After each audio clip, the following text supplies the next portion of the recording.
부엌에서는 떡국이 보글보글 끓고 있었습니다. 김이 솥뚜껑을 살짝 밀어 올릴 때마다 달걀 지단과 김가루 냄새가 함께 피어올랐죠. 어머니는 앞치마 끈을 한 번 더 묶고 도마 위에 부추를 손바닥으로 모아 담았습니다. 잔치는 냄새로 기억되는 거예요. 그녀가 혼잣말을 했습니다. 큰아들은 현관에서 접이식상을 들고 들어와 마당에 일렬로 펼쳤고 의자 다리가 장판을 스치는 소리가 바스락거리며 길게 이어졌습니다. 둘째 딸은 거실에서 70숫자 풍선을 공기 펌프로 부풀리고 바람 빠지지 말라고 매듭을 2번 지었습니다. 엄마, 요즘은 뷔페 예약이 대세예요. 딸의 말에 어머니가 웃었습니다. 뷔페는 냄새가 없죠. 이웃 아주머니가 담장 너머로 얼굴을 내밀어 언니, 저는 바삭해야 만나지요. 하고 외치자 뒤집개가 다시 분주해졌습니다. 손자는 스마트폰을 돌려가며 마당과 부엌을 오갔습니다. 할머니, 오늘 브이로그 찍어요. 구독자 14명 특집. 어머니가 손등에 묻은 밀가루를 툭 털며 받아쳤습니다. 그럼 14그릇 더 내와야겠네. 웃음이 부엌에 퍼졌죠. 어머니는 시계를 흘깃 보았습니다. 사진사가 오기로 한 시간이 가까웠습니다. 그녀는 방으로 들어가 화장대 앞에 앉아 서랍키를 꺼냈습니다. 커튼 뒤 작은 못에 걸어둔 열쇠는 오래 만져 반들거렸고 그 촉감이 이상하게 든든했습니다. 서랍을 열자 하얀 천이 보였고 천을 펼치자 금반지가 얌전히 누워 있었습니다. 이건 내 아버지가 첫 월급으로 사온 거죠. 거울 속의 반지가 햇빛을 받아 조심스럽게 반짝였습니다. 어머니는 4번째 손가락에 반지를 끼고 숨을 길게 내쉬었습니다. 딱 맞는 감촉이 마음까지 고정해주는 듯 했습니다. 그녀는 서랍을 잠그고 딸깍 소리를 확인한 뒤 열쇠를 다시 커튼 뒤에 걸고 문을 나섰습니다.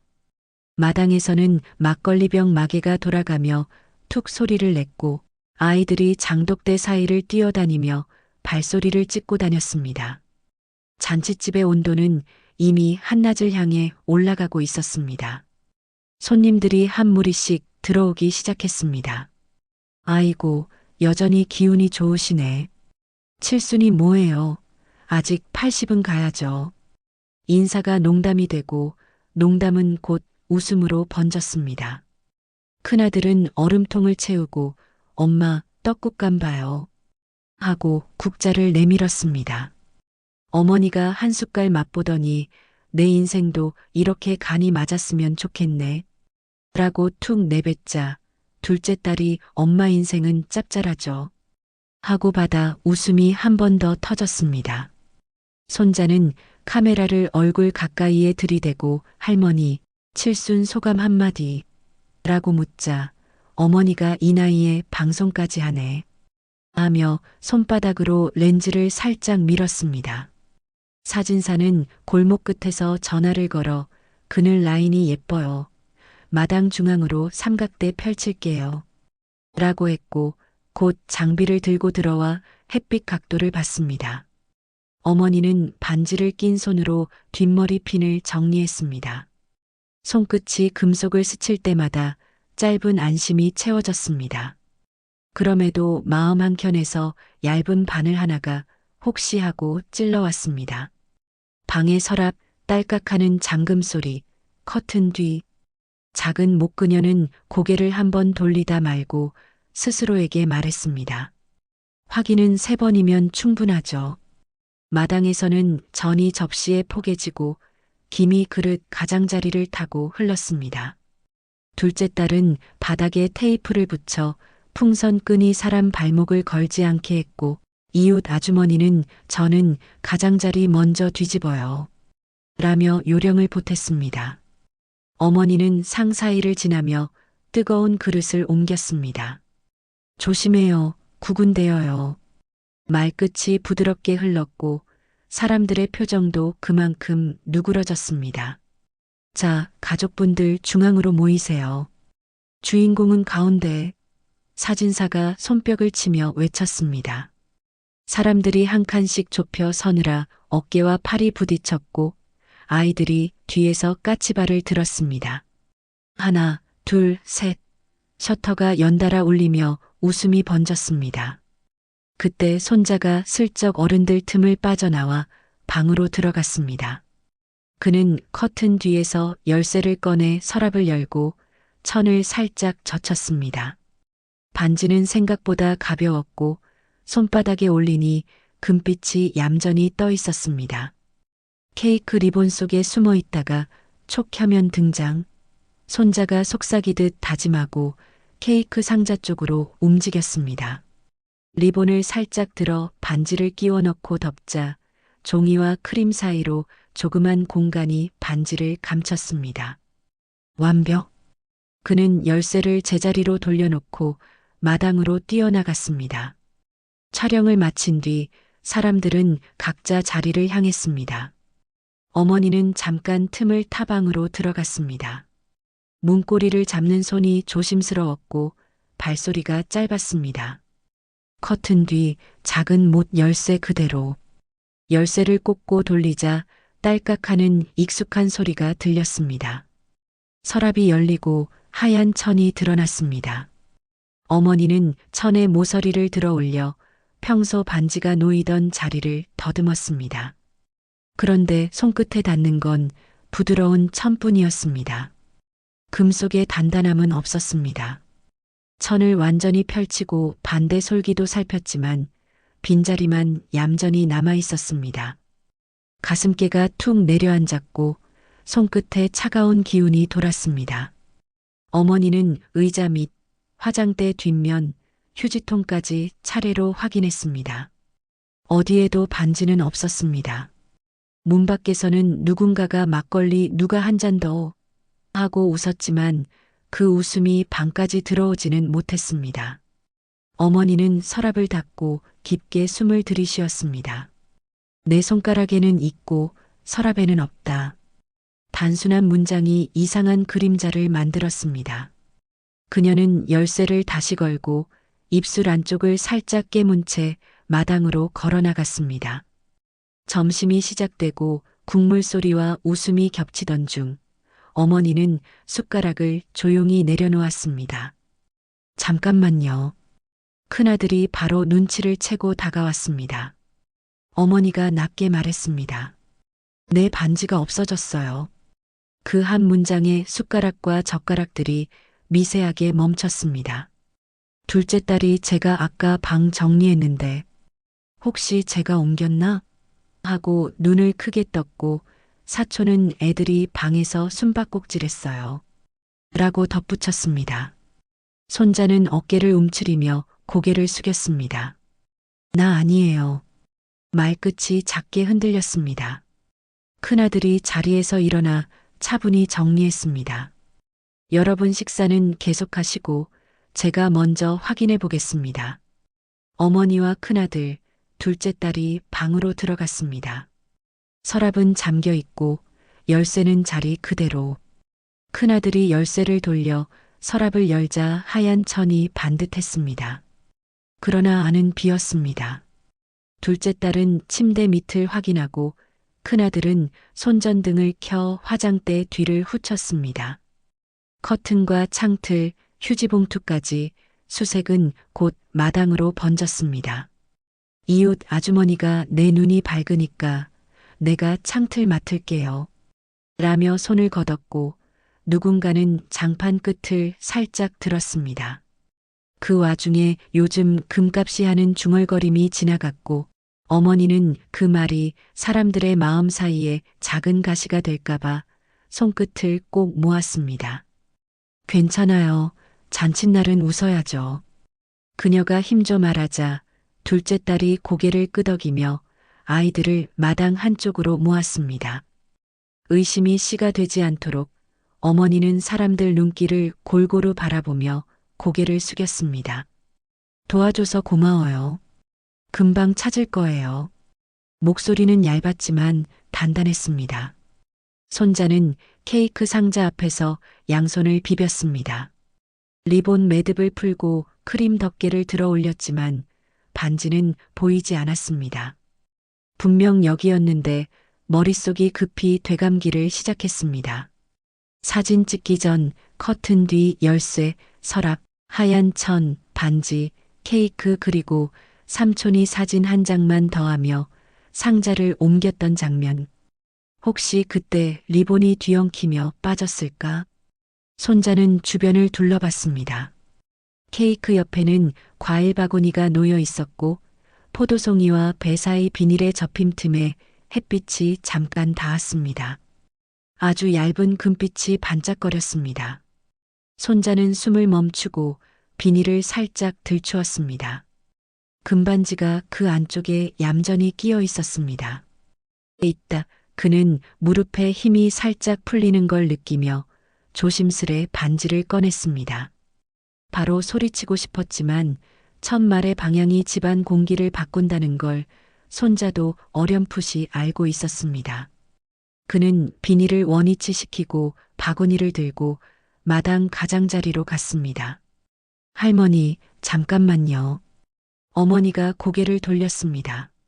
손자가 과일 바구니를 살짝 들어 비닐 아래를 가리켰습니다. 혹시 이거 찾으세요?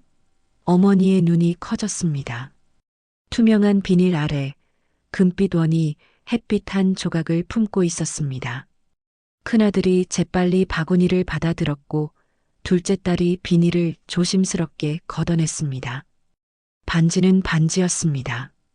사람들의 표정이 동시에 풀렸고 누군가는 무릎을 톡 쳤습니다.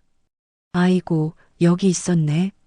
이웃 아주머니가 진심 섞인 감탄을 터뜨렸고 마당 여기저기서 한숨과 웃음이 섞여 나왔습니다. 손자는 얼굴이 붉어졌습니다. 서프라이즈 하려고 케이크에 숨겼는데 삼촌이 상자 옮기면서 과일이랑 같이 묶였나 봐요. 어머니는 숨을 길게 들이쉬었다가 내쉬며 손자의 어깨를 가볍게 쓸었습니다. 그래서 그랬구나. 큰아들이 머리를 긁적였습니다. 과일 리본 예뻐서 묶어놨는데 거기 반지가 낄 줄이야. 둘째 딸이 허탈하게 웃었습니다. 우리 집은 잔치보다 수사극이야. 웃음이 한번 크게 번지자 긴장에 잠겨있던 말들이 제자리로 돌아오기 시작했습니다. 어머니는 반지를 손바닥에 올려 한 번 더 확인했습니다.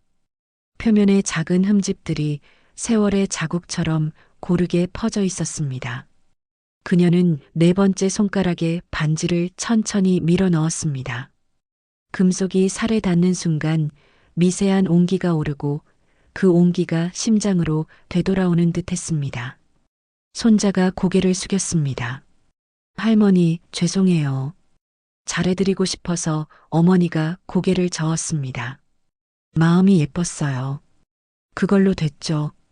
정리는 정리대로 이어졌습니다. 큰아들은 열쇠고리에 얇은 리본을 묶어 커튼 뒤가 아니라 화장대 손잡이에 걸기로 했고 둘째 딸은 서랍 앞칸에 부드러운 천주머니를 깔아 반지가 쉴 자리를 따로 마련했습니다. 이웃 아주머니가 오늘 날짜 적어두면 나중에 이야기할 때 좋지 하며 작은 쪽지에 칠순날 모두 함께 찾음이라고 적었습니다. 그 문장을 보는 순간 어머니의 입술이 아주 작게 흔들렸습니다. 잃어버렸다가 되찾은 건 반지지만 사실은 서로의 마음자리였구나. 그녀는 그렇게 생각했습니다. 마당의 상들은 다시 활기를 되찾았고 막걸리 잔이 돌며 이제 진짜 건배 라는 외침이 나왔습니다. 사람들은 이번에는 진짜로 배를 채우기 시작했습니다. 어머니는 상 사이를 지나며 사람들의 손을 한 번씩 잡았습니다. 같이 찾아줘서 고마워요. 그 손들이 별일 아니에요 하고 대답하는 듯 따뜻했습니다. 해가 약간 기울자 케이크가 상 한가운데 놓였습니다. 손자가 초를 하나씩 세우며 꽃핀을 케이크 옆 크림에 살짝 꽂았습니다. 반지는 더 이상 숨지 않았습니다. 어머니의 손가락에서 조용히 빛을 받았습니다. 사진사가 다시 카메라를 들고 이번엔 노래부터 갈게요. 라고 말하자 사람들의 목소리가 한 방향으로 모였습니다. 생신 축하합니다. 노랫소리가 바람을 타고 마당을 한 바퀴 돌았습니다. 어머니는 손바닥으로 불빛을 둥글게 감싸며 하나씩 껐습니다. 불이 꺼질 때마다 낮의 소동이 조용히 뒤로 물러났습니다. 사진사가 주인공 한 말씀 하고 권하자 어머니는 잠시 숨을 골랐습니다. 말의 온도를 너무 뜨겁지도 너무 차갑지도 않게 고르려 했습니다. 이 반지는 오래됐습니다. 낡았다고도 할 수 있지요. 그런데 오늘 알았습니다. 반지가 낡는 동안 우리는 서로를 더 단단히 붙잡을 수 있게 자랐다는 거리요. 잃어버렸다고 생각했던 건 물건이 아니라 마음자리였네요. 짧은 말이었지만 상마다 다른 모양으로 내려앉았습니다.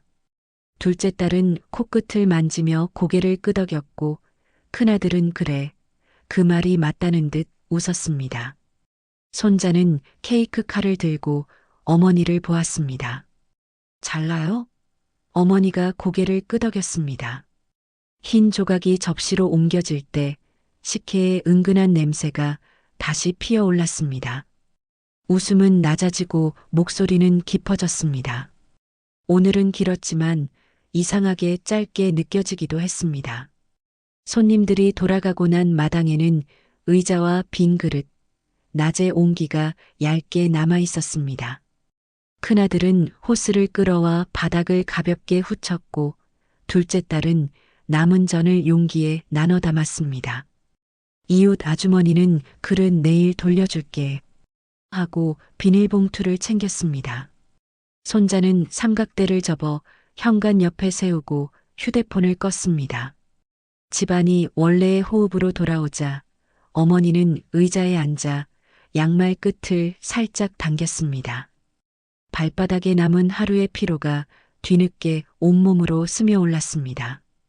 그 피로가 이상하게 위로처럼 느껴졌습니다. 어머니는 방으로 들어가 화장대 앞에 앉았습니다. 열쇠는 이제 손잡이에 얌전히 매달려 있었고 리본 끝이 바람 없이도 아주 조금 흔들렸습니다.